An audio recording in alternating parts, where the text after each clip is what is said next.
Good morning students, आप सभी का स्वागत है डीकेपी एकेडमी में। मैं दीपक कुमार आप सभी का स्वागत करता हूं।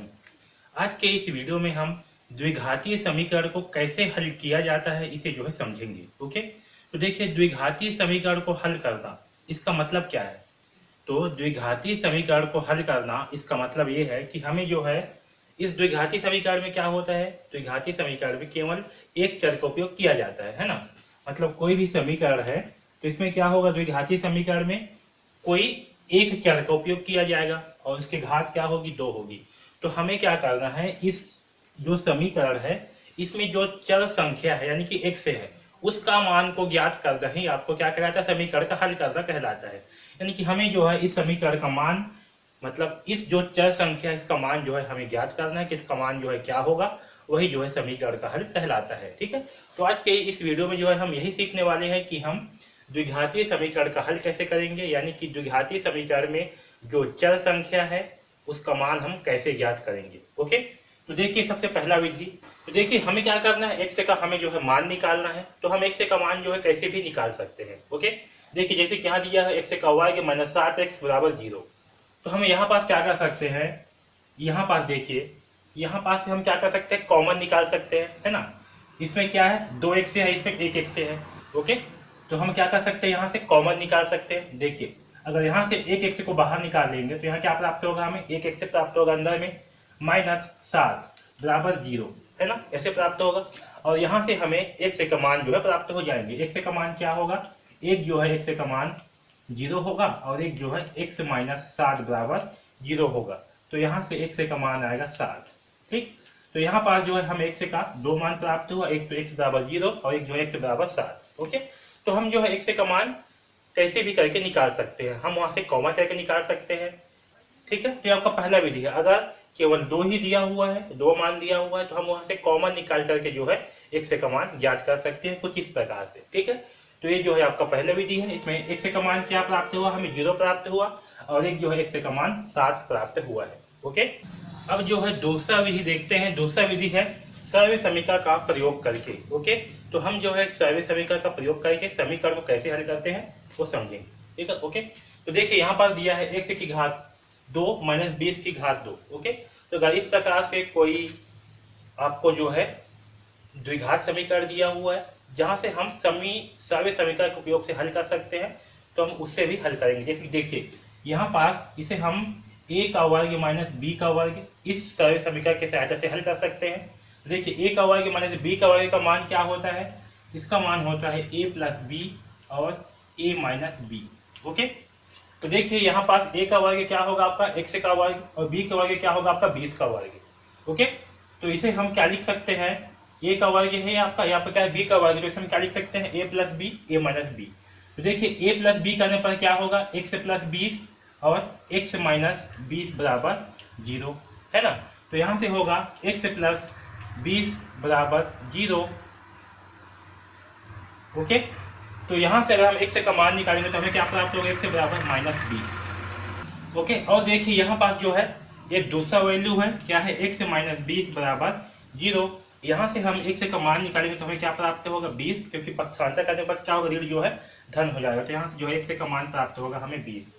तो एक हमें x का मान प्राप्त हुआ माइनस 20 और दूसरा हमें x का मान प्राप्त हुआ 20। ओके, तो इस प्रकार से हम सर्व समीकरण का प्रयोग करके द्विघातीय समीकरण का हल कर सकते हैं। ओके, अब गुणन खंडन करके द्विघातीय समीकरण को कैसे हल करते हैं इसे समझते हैं। ओके, तो देखिए यहाँ पास क्या है, एक समीकरण दिया हुआ है, इसको हम गुणन खंडन करके इस समीकरण को हल करेंगे। तो देखिए 8x का वर्ग माइनस 22x माइनस 21 दिया हुआ है ना। तो यहाँ पास देखिए a बराबर क्या होगा आपका 8, b का मान कितना होगा माइनस 22 और c का मान होगा माइनस 21। ओके, आया समझ में। तो देखिए हम गुणन खंडन कैसे करते हैं पहले भी सीख चुके हैं। ठीक है, तो हम सबसे पहले क्या करेंगे, a और c का आपस में गुणा करेंगे। क्या करेंगे, a c का आपस में गुणा करेंगे, तो माइनस 21 इंटू 8 होगा। तो क्या प्राप्त होगा, देखिए 8 एकम 8, 8 दूनी 16 यानी कि माइनस 168। ओके, अब क्या करेंगे, इस माइनस 168 को दो ऐसे भागों में तोड़ेंगे जिनका आपस में गुणा करने पर क्या प्राप्त हो, माइनस 168 और आपस में जोड़ने या घटाने पर क्या प्राप्त हो, माइनस 22। ओके, तो इसके लिए हम क्या करेंगे, पहले अभाज्य गुणनखंड जो है निकालेंगे। चलिए निकालते हैं।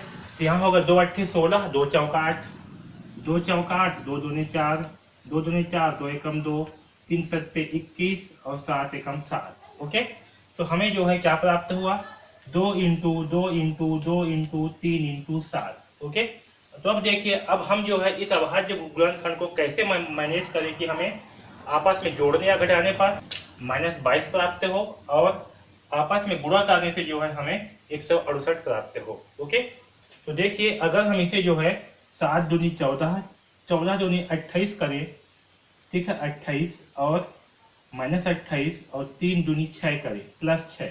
ओके, तो -28 इंटू 6 करने पर हमें क्या प्राप्त होगा, -168 प्राप्त होगा और जोड़ने या घटाने पर जो है हमें -22 प्राप्त होगा। तो हम क्या करेंगे, 168 को -168 को -28 और 6 में जो है तोड़ेंगे, यानी कि इस 22 के स्थान पे क्या लिखेंगे हम, -28 + 6।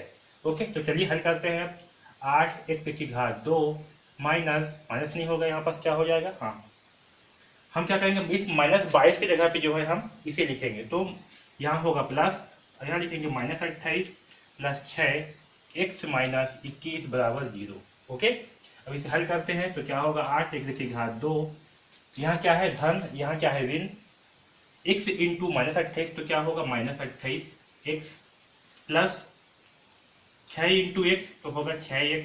ओके, -21 = 0।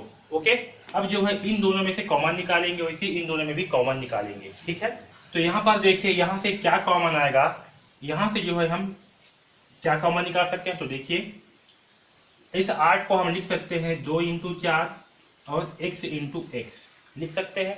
उसी प्रकार से 28 को क्या लिख सकते हैं, 7 इंटू 4, 7 चौक 28 और x जो है लिख सकते हैं। ओके, तो देखिए यहाँ से क्या कॉमन आएगा, यहाँ से कॉमन एक तो x है, इसमें भी x है, इसमें 7 है, इसमें 7 नहीं है, है ना, इसमें 4 है और इसमें भी 4 है।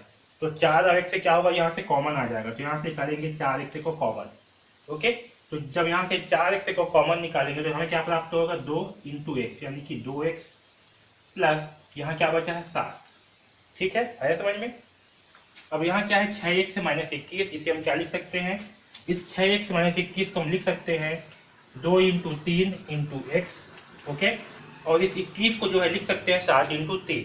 ठीक है, अब देखिए यहाँ से क्या कॉमन आएगा, तो यहाँ से एक 3 जो है कॉमन आएगा, उसके अलावा कोई कॉमन नहीं आएगा। तो यहाँ से क्या करेंगे, हम 3 को जो है बाहर निकाल लेंगे। ओके, यहाँ पास देखिए एक मिसिंग है, यहाँ पास क्या है, 28 के पहले माइनस है, लेकिन मैंने क्या कर दिया, यहाँ पास 28 के पहले जो धन लगा दिया हूँ, तो यहाँ पास क्या होगा, आपका माइनस होगा, तो यहाँ पास भी क्या प्राप्त होगा, हमें माइनस प्राप्त होगा। ठीक है, एक थोड़ा सा गड़बड़ हो गया था। अब यहाँ देखिए, यहाँ से जब 3 जो है बाहर निकालेंगे तो क्या होगा, 2 इंटू एक्स तो होगा 2x। अब यहाँ देखिए क्या है, 21 तो पहले क्या है, माइनस है, यहाँ भी धन कर दिया हूँ मैं, तो यहाँ होगा माइनस, तो होगा -7। आया समझ में। तो देखिए हमें क्या प्राप्त हुआ, 2x - 7, तो हमें जो है 2x - 7 और 4x + 3 = 0 जो है प्राप्त हुआ। ओके, अब यहाँ से जो है हम x का मान निकालते हैं। तो पहला क्या है, 2x - 7, यहाँ लिखते हैं 2x - 7 = 0।